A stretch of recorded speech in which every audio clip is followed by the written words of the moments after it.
Super busy ang Kapuso Primetime Queen at FHM Sexiest Pinay na si Marian Rivera. Bukod sa kanyang primetime show na Marian, cover girl na naman siya ng isang fashion magazine.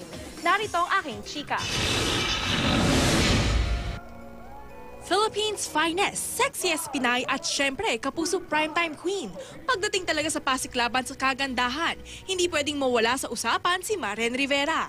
Hindi nakatakatahang hot topic pa rin si Marian, ngayong itinanghal siyang FHM Sexiest Woman sa ikatlong pagkakataon. At ngayon, bida na naman si Marian bilang cover girl ng isang fashion magazine. Si Marian ang cover girl ng July 2014 issue ng Mega Magazine. Sexy in white ang Kapuso Primetime Queen sa cover photo. Sweet but seductive naman siya sa kanyang cream-colored dress. Simpleng-simple lang ang ayos ni Marian, pero lutang na lutang ang kanyang natural beauty. Kaya hindi halatang busy siya sa iba't ibang projects. Tutok na tutok nga siya sa kanyang Saturday show na Marian. At mamaya, sangkaterbang sorpresa raw ang nakahanda para sa fans. Ipalalabas na kasi ang mga pinaghirapan nilang performances na burlesque ang tema. Sabi nga nila, mga buwis buhay production ni Marian. Ang sipag niya, gusto niya ipakita sa tao na, oops, ibang Marian ito.